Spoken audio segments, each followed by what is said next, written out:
A caste census is a population survey that collects detailed data on the caste composition of the country, including socio-economic status, education levels, and related demographic information.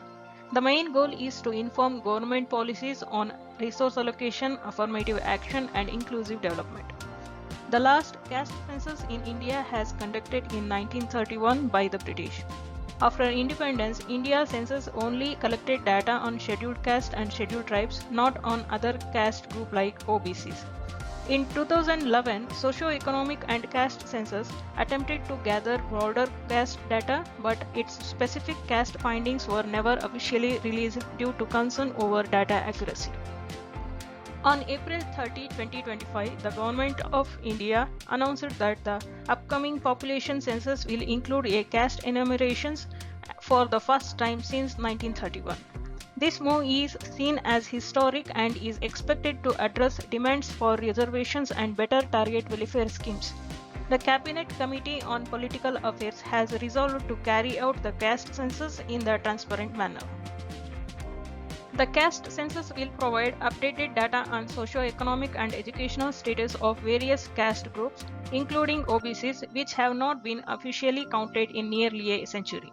It is expected to guide policy decisions, improve affirmative actions, and ensure more equitable development across communities.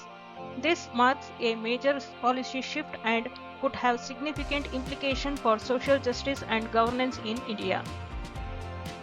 The caste data from SCCC 2011 was never formally released due to significant concerns over data accuracy, inconsistencies, and classification problems. The challenges were multiple caste names, overlapping categories, and unclear status of intercaste and migrant individuals. So these were the issues that made the data unreliable for policy use. Critics also argue that political insensitivities and the potential to reveal uncomfortable truths about inequality contributed to the decisions not to publish the data.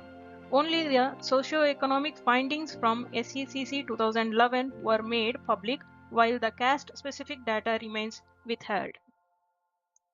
Accurate caste data will enable the government to identify which groups are most socio-economically disadvantaged, allowing for more precise targeting of welfare schemes, subsidies, and development programs to those who need them most.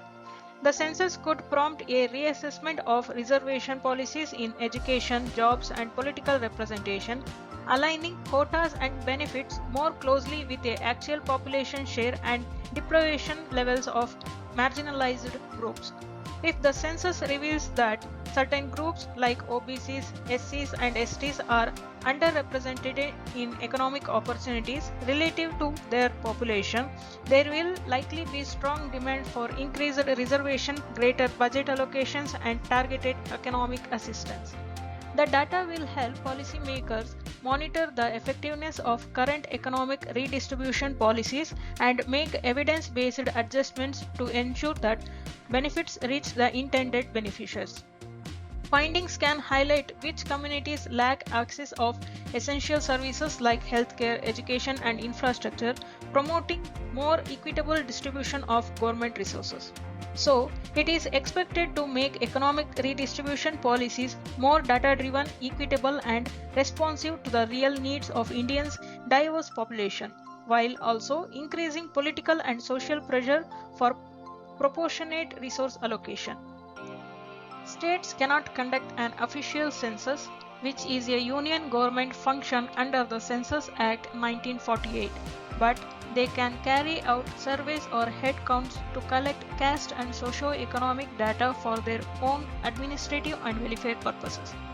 These surveys are limited to the respective state and are not binding on the rest of the country. States uses their administrative missionaries such as local government officials, school teachers, and specially appointed enumerators to conduct door-to-door surveys. The process often involves two phases: listing households and collecting detailed data on caste, income, education, occupation, and housing. For example, Bihar trained and deployed 270,000 enumerators and 40,000 supervisors to cover its population in two phases. asking residents to self-identify from the list of state-recognized caste and answer questions on socio-economic status. Bihar conducted a comprehensive survey in 2023 covering over 130 million people and published detailed findings on caste composition and socio-economic indicators. Karnataka undertook a similar survey with discussion ongoing about the release and use of the data for policymaking. Telangana passed a resolution for a door-to-door caste survey to collect comprehensive data on backward classes and other groups. Andhra Pradesh announced a survey in 2024, but the report was not released due to election code restrictions. State uses the data to inform welfare schemes, revise reservation quotas, and target benefits more effectively. For instance, Bihar increased reservations in government jobs and education from 50% to 65% based on survey findings.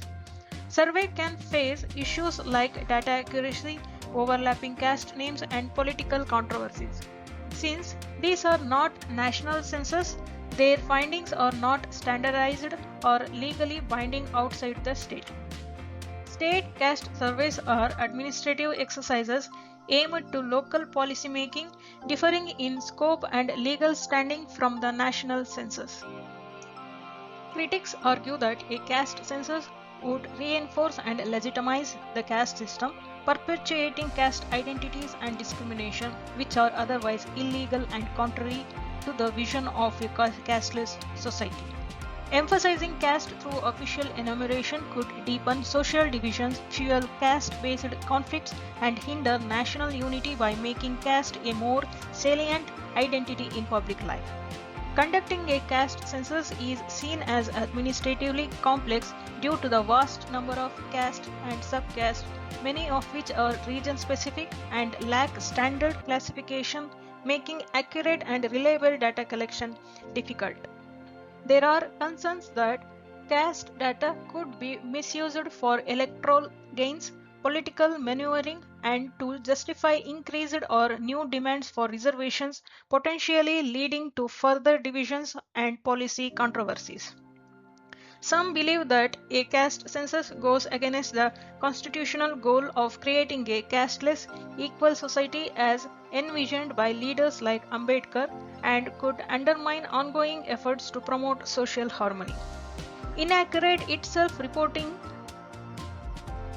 data manipulation, and the lack of an official caste registry raise doubts about the reliability of the data, which could result in flawed policies and legal challenges. Opponents of a caste census fear it could entrench caste identities, increase social tensions, pose major administrative hurdles, and be exploited for political purposes rather than advancing equality and social justice. Different states maintain their own OBC and caste list, making national aggregation inconsistent. Caste mobility and evolving social dynamic complicate classification as caste may merge, split, or adopt new names over time. Individuals may misreport their caste due to stigma, fear of discrimination, or aspirational identity shift. Capturing subcaste requires detailed questionnaires and expertise, which most enumerators lack. Migrant often belongs to caste not recognized in their current location, leading to misclassification. India's vast population necessitates training millions of enumerators, increasing the risk of procedural errors.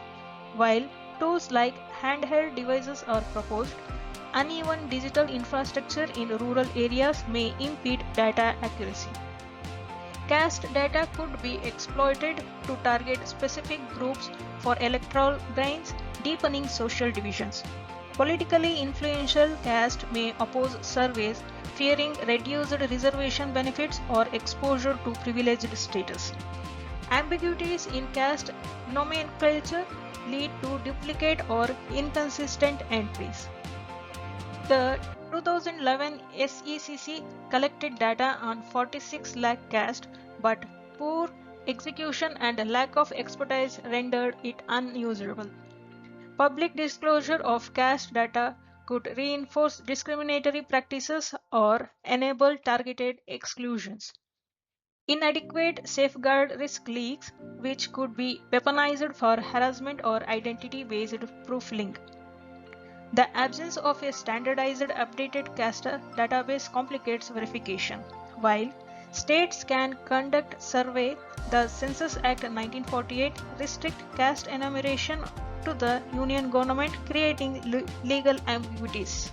Recommended way forward points are: amend the Census Act, mandate caste enumeration under statutory authority to ensure uniformity, expert involvement, engage sociologists to draft state-specific caste list and train enumerators. Sub-categorization. Use Justice Rohini Commission's framework to address intra-OBC inequities. Pilot project. Test methodologies is select district to refine data collection processes. Accurate caste data collection remains fraught with technical, social, and political challenges, necessitating a careful, calibrated approach to balance equity goals and practical realities.